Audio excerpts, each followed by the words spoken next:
काटे गए। Social media पर एक शख्स ने साल 2027 में जाने का दावा किया। खुद को द मैसेंजर कहने वाले इस शख्स को लोग टाइम ट्रैवलर के तौर पर जानते हैं, जिसके लाखों फॉलोअर हैं। News18.com की रिपोर्ट है कि इस शख्स ने इस बार 6 साल आगे की दुनिया में जाने का दावा किया।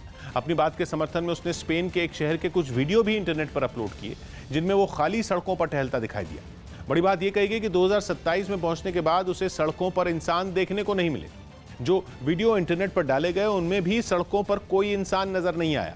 इतना ही नहीं, शॉपिंग मॉल, रेस्टोरेंट और कई दूसरी बिल्डिंग भी दिखाई गई, लेकिन कहीं भी कोई इंसान नहीं दिखा। उसने दावा किया कि 2027 में धरती से इंसान गायब हो जाएंगे। उसके मुताबिक वो अब भी 2027 में ही मौजूद है।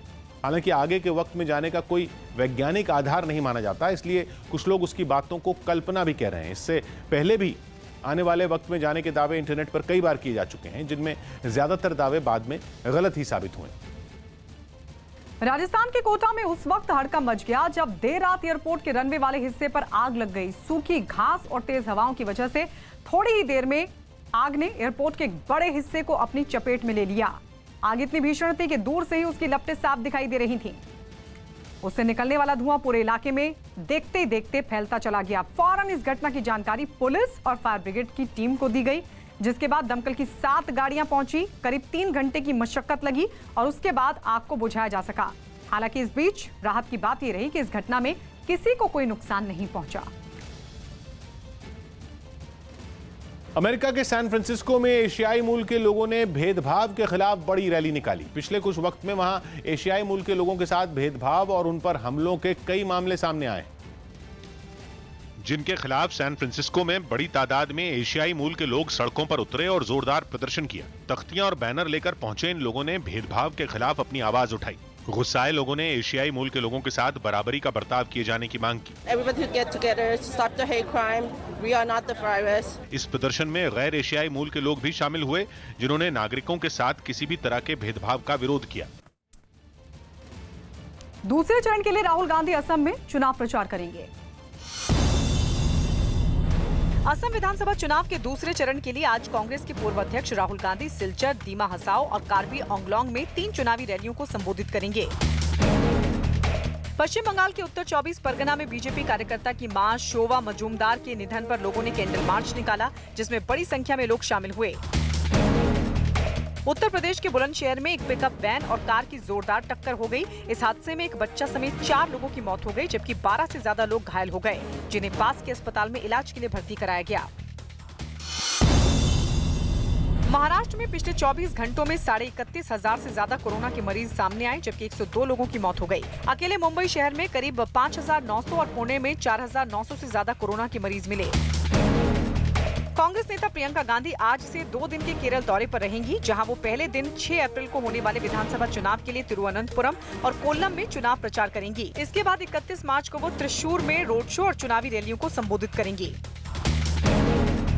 तजाकिस्तान की राजधानी दुशांबे में आज हार्ट ऑफ एशिया सम्मेलन का आयोजन किया जाएगा, जिसमें भारत के विदेश मंत्री एस जयशंकर और पाकिस्तान के विदेश मंत्री शाह महमूद कुरैशी शामिल होंगे। लेकिन अभी तक ये बात साफ नहीं है कि दोनों नेताओं के बीच द्विपक्षीय मुलाकात होगी या नहीं। उत्तर प्रदेश के इटावा में होली खेलने के दौरान हुए विवाद में पूर्व महिला पार्षद मुन्नी देवी की मौत हो गई। आरोप है कि उन्होंने जब हंगामा करने वालों का विरोध किया तो उनकी पीट कर हत्या कर दी गई। इस घटना का एक वीडियो भी सामने आया, जिसमें कुछ लोग उनके घर के बाहर इकट्ठा होकर हंगामा करते दिखाई दिए। बताया गया कि जब पूर्व महिला पार्षद के साथ उनके घर वालों ने उन्हें वहां से चले जाने को कहा तो उन्होंने मारपीट शुरू कर दी। दारू पी के हमारे घर के सामने कुछ गुंडे आए, मोहल्ले के लोग, और हमारे घर वालों को मारपीट की है। बाद में घर वालों ने उन्हें तुरंत अस्पताल पहुंचाया, जहां उनकी मौत हो गई। विशाखापट्टनम में दक्षिण भारत की फिल्मों के सुपरस्टार पवन कल्याण की फिल्म वकील साहब का ट्रेलर लॉन्च होने के दौरान हंगामा हुआ। विशाखापट्टनम के संगम शारद थिएटर में ट्रेलर देखने पहुंचे पवन कल्याण के फैंस ने थिएटर में सबसे पहले घुसने की कोशिश में गेट पर लगे शीशे तोड़ डाले। इस भगदड़ में कुछ लोगों को मामूली चोटें भी आईं। ट्रेलर शाम करीब 4 बजे रिलीज होना था, लेकिन 2 बजे से ही पवन कल्याण के सैकड़ों चाहने वाले थिएटर के बाहर पहुंच गए और थिएटर के बाहर ही उन्होंने पवन कल्याण की तस्वीर लगाकर नारियल फोड़े।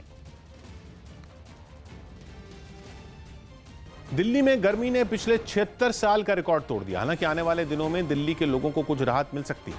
न्यूज़ 18 के जावेद मंसूरी की रिपोर्ट है कि दिल्ली के सफदरजंग में 29 मार्च का अधिकतम तापमान 40.1 डिग्री रिकॉर्ड किया गया, यानी मार्च में ही तापमान 40 डिग्री के पार पहुंच गया।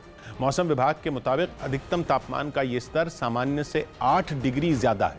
मौसम विभाग के मुताबिक 1945 के बाद कभी भी मार्च के महीने में इतना ज्यादा तापमान रिकॉर्ड नहीं किया गया। 1945 में 31 मार्च को अधिकतम तापमान 40.6 डिग्री रिकॉर्ड किया गया था। लेकिन मौसम विभाग का अनुमान है कि कल से दिल्ली एनसीआर में तेज हवाएं चलनी शुरू हो जाएंगी, जिसकी वजह से तापमान में गिरावट दर्ज की जा सकती है और बुधवार के बाद तापमान 36 डिग्री तक बना रह सकता है।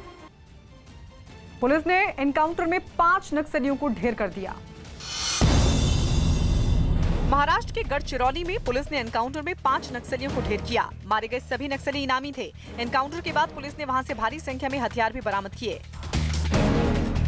पंजाब सरकार ने सभी जिले के डीसी और एसएसपी को पहले से तय कार्यक्रमों के दौरान बीजेपी नेताओं को सुरक्षा देने और कानून व्यवस्था बनाए रखने के निर्देश दिए। हाल ही में बीजेपी विधायक पर हुए हमले के बाद राज्य सरकार ने ये फैसला लिया।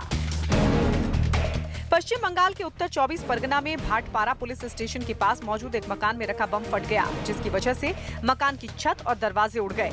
धमाके की वजह से आसपास के कई घरों को भी नुकसान पहुंचा। इस घटना के बाद पुलिस ने पूरे मकान को घेर लिया और मामले की जांच में जुट गई। मध्य प्रदेश के इंदौर में पुलिस ने एक फार्म हाउस पर छापा मारा और वहां नाइट कर्फ्यू के दौरान पार्टी कर रहे 9 लोगों को गिरफ्तार कर लिया। उत्तर प्रदेश में पिछले 24 घंटों में कोरोना के 1368 मरीज सामने आए। अकेले लखनऊ से कोरोना के करीब 500 केस मिले। भारत के पूर्व ऑलराउंडर इरफान पठान की कोरोना रिपोर्ट भी पॉजिटिव आई। उन्होंने अपने ट्विटर हैंडल से बयान जारी कर इसकी पुष्टि की। इरफान ने अपने पोस्ट में लोगों से सावधानी बरतने की अपील की। हरियाणा के पलवल में होली कार्यक्रम के दौरान कुछ लोगों ने प्रवीण नाम के एक आदमी की गोली मारकर हत्या कर दी। बताया गया कि वो बदमाश वहां चल रहे होली के कार्यक्रम में ताबड़तोड़ हवाई फायरिंग कर रहे थे, जिसका प्रवीण ने विरोध किया था। इंडोनेशिया के वेस्ट जावा से रोंगटे खड़े कर देने वाली कुछ तस्वीरें सामने आईं, जहां एक रिफाइनरी में लगी भयंकर आग से पूरे इलाके में अफरा तफरी मच गई। खतरे को देखते हुए वहां की सरकार ने आसपास रहने वाले 500 से ज्यादा लोगों को उनके घरों को खाली करने के आदेश दिए, क्योंकि रिफाइनरी में लगी आग ने कुछ ही मिनटों में काफी खतरनाक रूप ले लिया। आग इतनी खतरनाक हो गई कि उसने पल भर में पूरी रिफाइनरी को आग के गोले में तब्दील कर उसे तहस नहस कर दिया। भीषण लपटें कई फीट ऊपर तक उठती दिखाई दी, जो काफी दूर तक विनाश की कहानी बयां कर रही थी।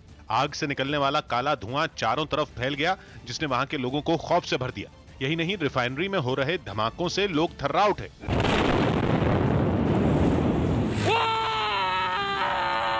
ये धमाके इतने दमदार थे कि उनकी वजह से आसमान में कई फीट ऊपर तक आग के गोले बनते दिखाई दिए। इस हादसे के बाद रास्तों पर सेना के जवानों को तैनात कर दिया गया, ताकि लोगों को रिफाइनरी की तरफ जाने से रोका जा सके। वहां अचानक इतने बड़े पैमाने पर यह आग कैसे भड़की, इसकी छानबीन जारी है। पाकिस्तान में एक बार फिर हिंदुओं की आस्था पर हमला करते हुए 100 साल पुराने एक मंदिर को नुकसान पहुंचाया गया।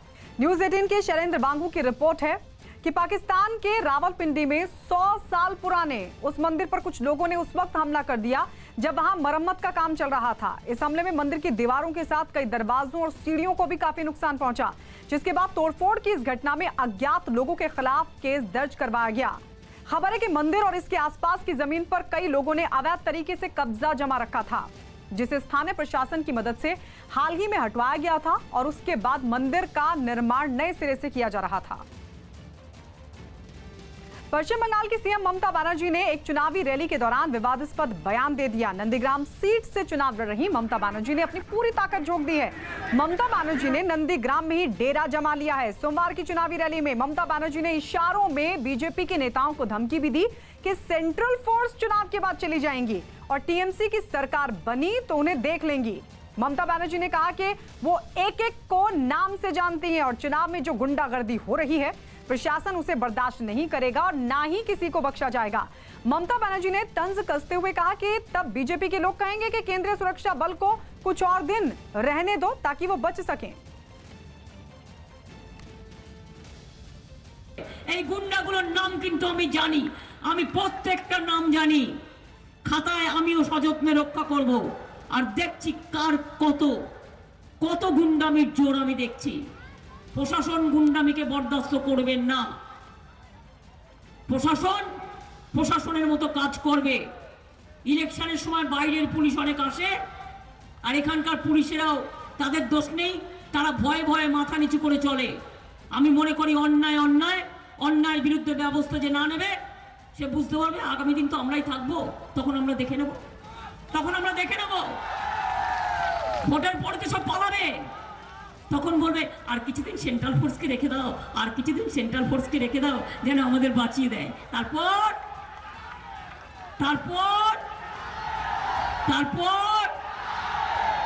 এখন আর দেরি নয়। पश्चिम बंगाल में दूसरे चरण के चुनाव प्रचार का आज आखिरी दिन है। बीजेपी और टीएमसी ने प्रचार के अंतिम दिन अपनी पूरी ताकत लगा दी है। दूसरे चरण में नंदीग्राम में भी चुनाव होना है, लिहाजा सभी दलों में इस सीट पर अपनी पूरी ताकत लगाने की होड़ मची है। बंगाल में जहां आज गृह मंत्री अमित शाह के 3 रोड शो और एक चुनावी जनसभा है। अमित शाह का पहला रोड शो दोपहर करीब 12 बजे नंदीग्राम में होगा। इसके बाद वो पश्चिम मेदिनीपुर के डेबरा में दोपहर करीब 1:30 बजे और पूर्व मेदिनीपुर के पौशपुरा पश्चिम में दोपहर करीब 3 बजे रोड शो करेंगे। इसके बाद शाम 5 बजे के करीब वो डायमंड हार्बर में चुनावी जनसभा को भी करेंगे संबोधित। दूसरी तरफ ममता बनर्जी भी आज सुबह 11 बजे नंदीग्राम में रोड शो करेंगी, जबकि मिथुन चक्रवर्ती शाम 4 बजे शुभेंदु अधिकारी के लिए नंदीग्राम में रोड शो करेंगे।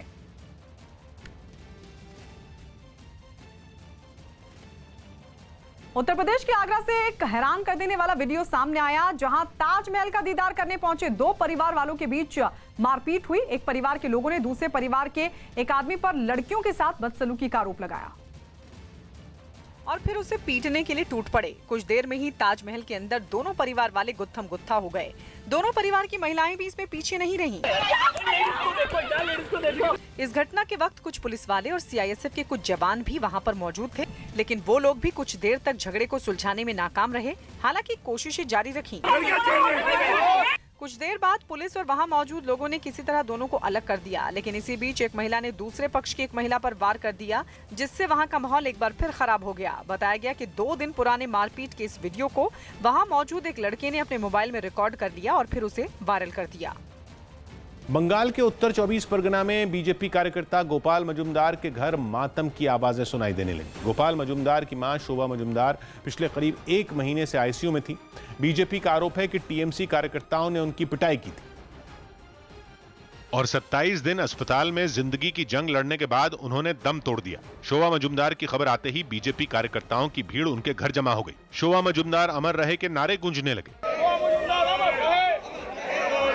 करीब 1 महीने पहले से ही बीजेपी शोभा मजुमदार पर हमले का आरोप टीएमसी के कार्यकर्ताओं पर लगा रही है। शोभा की मौत की खबर आते ही गृह मंत्री अमित शाह समेत बीजेपी के तमाम बड़े नेताओं ने टीएमसी पर हमले तेज कर दिए। बीजेपी का दावा है कि टीएमसी के कार्यकर्ताओं ने गोपाल मजुमदार के घर हमला किया था और मां शोभा ने बेटे को टीएमसी कार्यकर्ताओं से बचाने की कोशिश की थी। इनको बेरहमी से मार रहा था, तो माताजी इनको बचाने के लिए गई थी।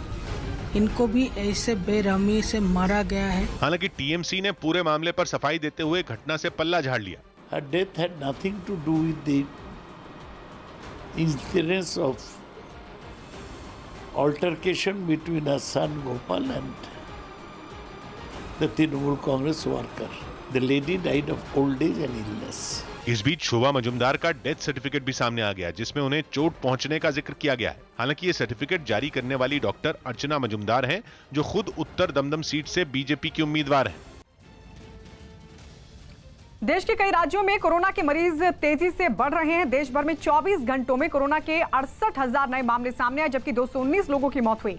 कोरोना के मामलों में 3,000 नए मामलों के साथ कर्नाटक दूसरे और पंजाब 2,870 नए मरीजों के साथ तीसरे पायदान पर है।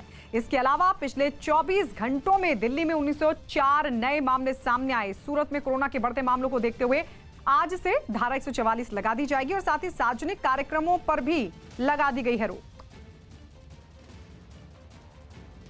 कोरोना के बढ़ते खतरे के बीच होली के मौके पर दिल्ली के सभी जिलों में प्रशासन ने नियम तोड़ने वालों के खिलाफ अभियान तेज रखा। दिल्ली सरकार ने कुछ दिन पहले ही सार्वजनिक जगहों पर भीड़ जुटाकर होली मनाने पर रोक लगा दी थी। और उसी नियम का पालन करवाने के लिए दिल्ली के कई जिलों में प्रशासन की टीमें उतरी। दिल्ली के सिविल लाइंस इलाके से सामने आई तस्वीरों में प्रशासन के अधिकारी और कर्मचारी एक हाउसिंग सोसाइटी में घूम घूम कर निगरानी करते नजर आए। जो टीम है सिविल डिफेंस की वो लगातार मुआयना कर रही है। होली मनाने के चक्कर में लोग कोरोना नियमों को न भूल जाएं, इसलिए उन जगहों पर खास नजर रखी गई जहां भीड़ जुटने की आशंका थी। हम यहाँ के आसपास पार्कों में घूम। हिमाचल प्रदेश के कई इलाकों में बर्फबारी हुई। हिमाचल प्रदेश के लाहौल स्पीति समेत कई इलाकों में फिर बर्फबारी हुई। समाजवादी पार्टी अध्यक्ष अखिलेश यादव और उनके चाचा शिवपाल सिंह यादव ने इटावा में फूलों से होली खेली।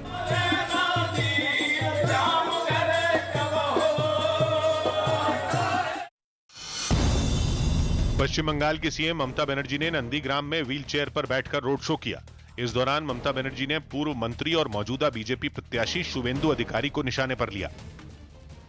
महाराष्ट्र के नागपुर में एक फैक्ट्री में भीषण आग लग जाने से लाखों रुपयों का नुकसान हुआ। इस हादसे की खबर मिलते ही दमकल की कई गाड़ियां मौके पर पहुंची। आग बुझाने की कोशिश शुरू हुई, लेकिन तब तक पूरी फैक्ट्री इस आग की चपेट में आ चुकी थी।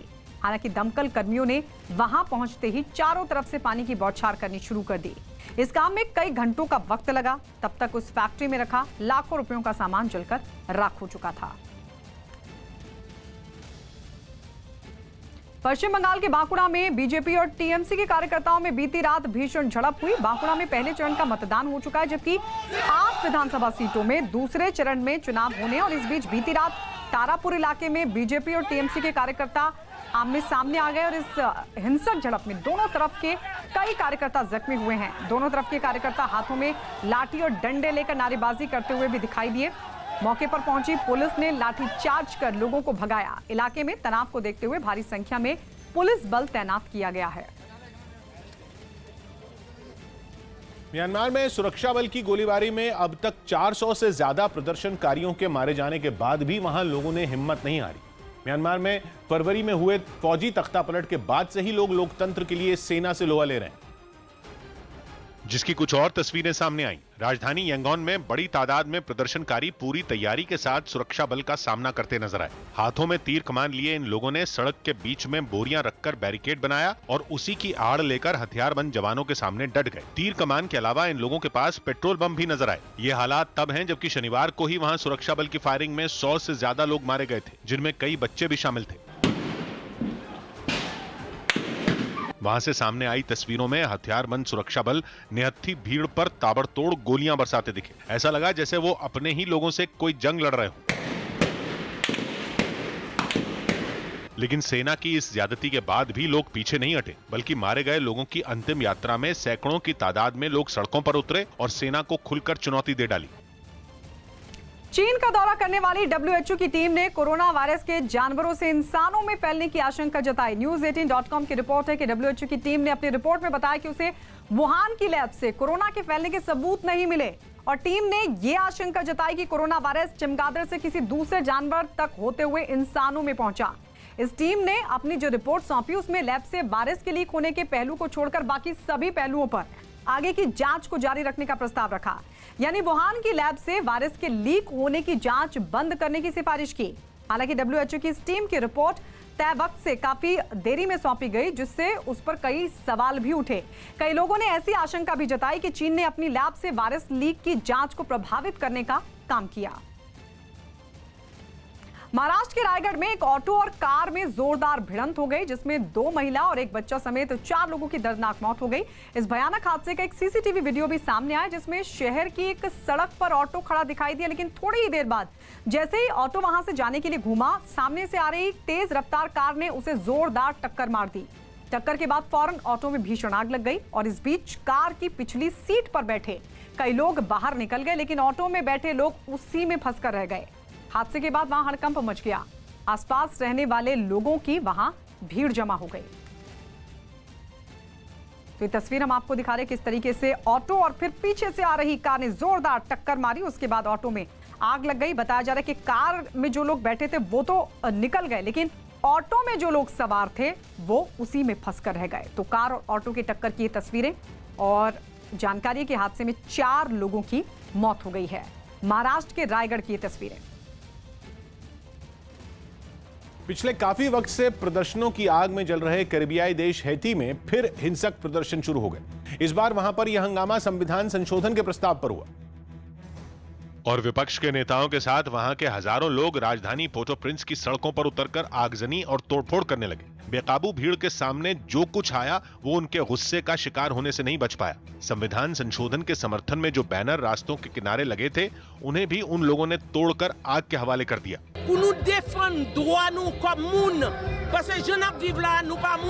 इस दौरान प्रदर्शनकारियों के हाथों में कई पोस्टर, बैनर और तख्तियां नजर आईं, जिनमें वहां की सरकार के विरोध में नारे लिखे दिखाई दिए। साथ ही वहां के राष्ट्रपति जोवेनल मोइस के इस्तीफे की मांग पर भी प्रदर्शन में शामिल लोगों ने जमकर नारेबाजी की। कोरोना के खतरे के बीच लोगों का जो हुजूम रास्तों पर उतरा, उसे देख ऐसा लगा मानो वो अपने राष्ट्रपति को पद से हटाकर ही दम लेंगे।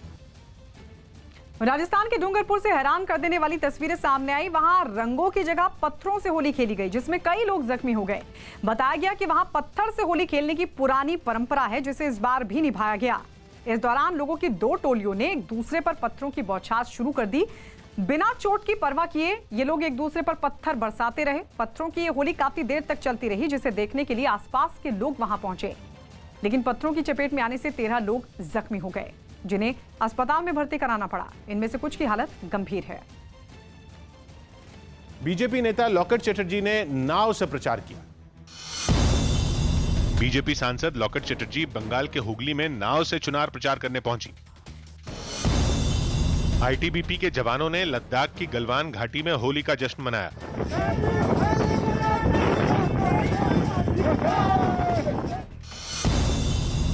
दिल्ली के एक होटल में जुआ खेलने और खिलाने के आरोप में 14 लोगों को गिरफ्तार कर लिया गया।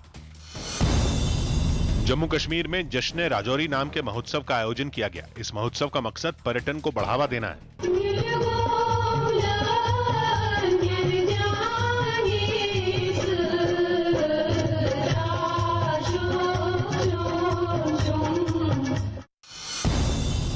वीरेंद्र सहवाग और प्रियंका चोपड़ा समेत कई हस्तियों ने अपने परिवार के साथ होली मनाई। साथ ही उन्होंने सभी देशवासियों को भी होली की बधाई दी।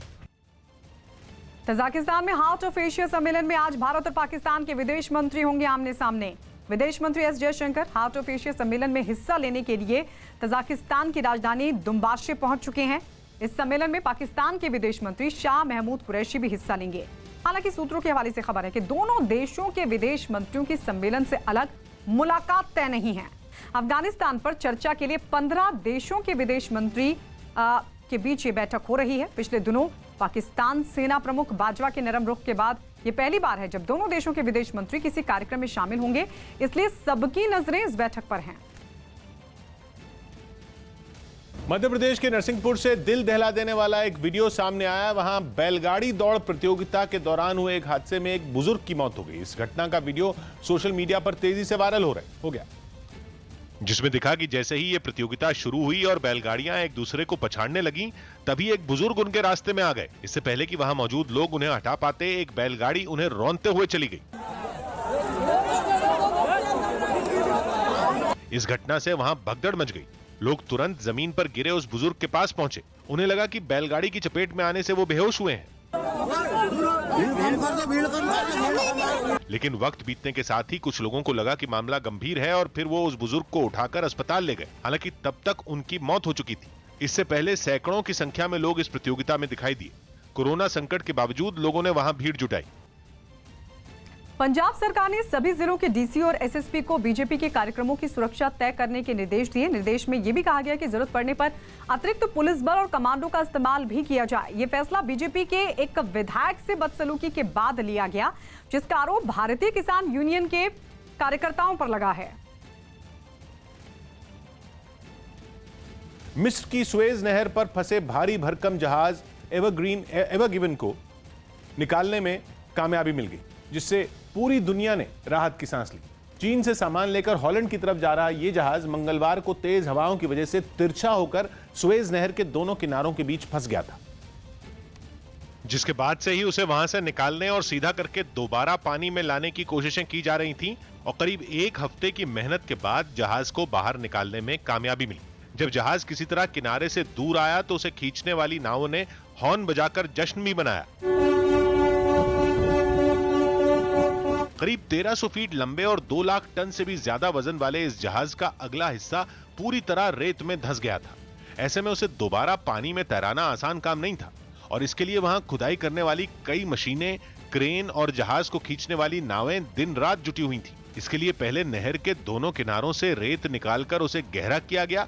इसके बाद खींचने वाली ताकतवर नावों की मदद से उसे बाहर निकालने की कोशिश की गई और आखिरकार उसे निकालने में कामयाबी मिल गई। दुनिया के सबसे अहम समुद्री रास्तों में एक को खोलना इसलिए भी जरूरी था क्योंकि 193 किलोमीटर लंबी ये नहर भूमध्य सागर और लाल सागर को आपस में जोड़ती है और इसकी वजह से यूरोप और एशिया के बीच का समुद्री रास्ता करीब 9000 किलोमीटर कम हो जाता है। यानी इस नहर की वजह से सामान ढोने वाले इन जहाजों का सफर घटकर करीब आधा रह जाता है। लेकिन इस नहर के बंद होने पर यूरोप से एशिया जाने वाले जहाजों को अटलांटिक महासागर से होते हुए पूरे अफ्रीका का चक्कर काटकर हिंद महासागर के रास्ते एशिया आना पड़ेगा। लेकिन इसमें भी हफ्तों का वक्त खराब होगा, जिससे सामान ढोने की लागत भी काफी बढ़ जाएगी। इसी वजह से एशिया और यूरोप के बीच होने वाला करीब पूरा समुद्री कारोबार सुएज नहर के रास्ते ही होता है।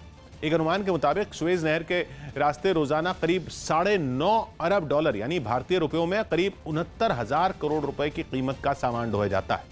और अगर पिछले 6 दिन का ही आंकड़ा देखें तो इस लिहाज से 4 लाख करोड़ रुपए से ज्यादा का नुकसान पहले ही हो चुका है। महाराष्ट्र में चल रहे सियासी घमासान के बीच एनसीपी अध्यक्ष शरद पवार की तबीयत अचानक से बिगड़ गई और उन्हें अस्पताल ले जाना पड़ा। हालांकि जांच के बाद डॉक्टरों ने उन्हें फिलहाल घर भेज दिया। न्यूज 18 के विवेक गुप्ता की रिपोर्ट है कि शरद पवार को 31 मार्च को दोबारा मुंबई के ब्रिज कैंडी अस्पताल में भर्ती कराया जाएगा, जहां उनकी सर्जरी होगी। एनसीपी अध्यक्ष की तबीयत को देखते हुए उनके सारे कार्यक्रमों को रद्द कर दिया गया है और अब वो 1 अप्रैल को बंगाल भी नहीं जाएंगे, जहां वो ममता बनर्जी के समर्थन में प्रचार करने वाले थे।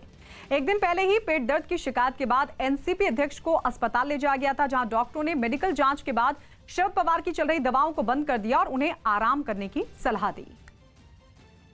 डॉक्टर ने एडवाइस दिया है कि 2 दिन तक वो सारी दवाएं बंद की जाए। 31 तारीख को उन्हें ब्रिज कैंडी अस्पताल में एडमिट किया जाएगा। दिल्ली पुलिस ने एक सीए की हत्या का मामला सुलझाने का दावा किया। दिल्ली की आदर्श नगर पुलिस ने चार्टर्ड अकाउंटेंट अनिल अग्रवाल की हत्या की गुत्थी को सुलझाने का दावा किया।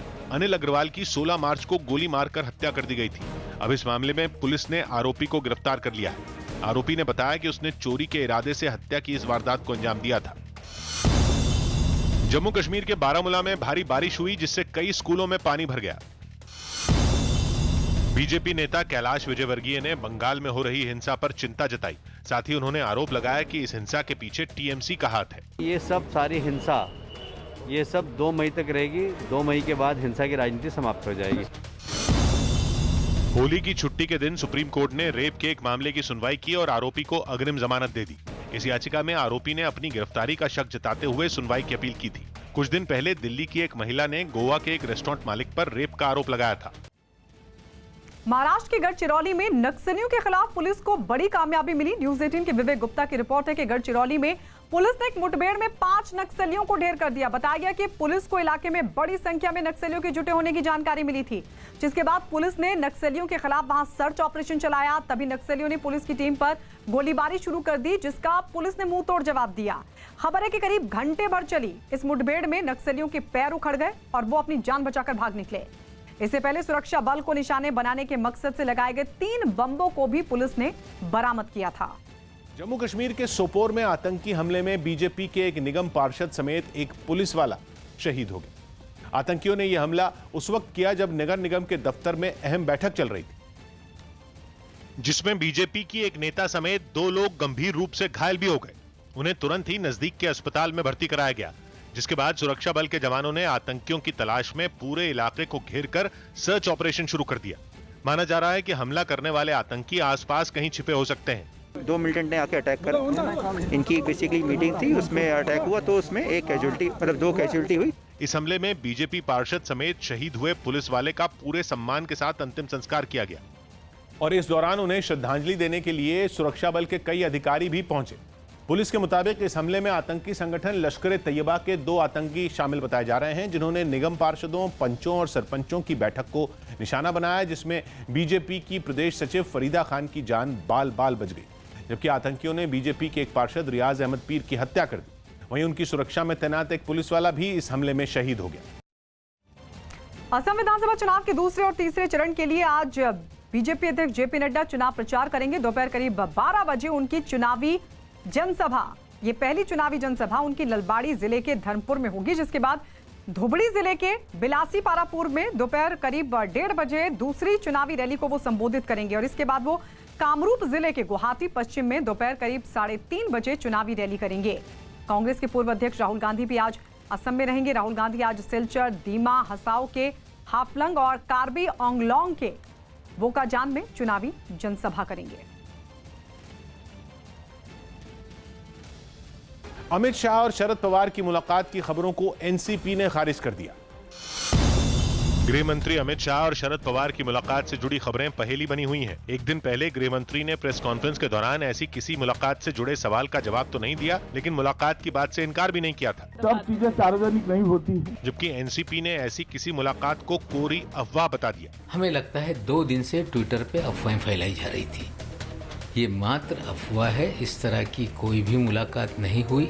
शिवसेना के पास भी ऐसी किसी मुलाकात का कोई सीधा जवाब नहीं है। कोई मुलाकात नहीं होती, मुलाकात हुई है या नहीं हुई है किसी को पता नहीं। महाराष्ट्र के पुणे में एक मॉल की पार्किंग में केमिकल लीक हो गया, जिसके बाद वहां पहुंची दमकल विभाग की टीम ने हालात को काबू में किया।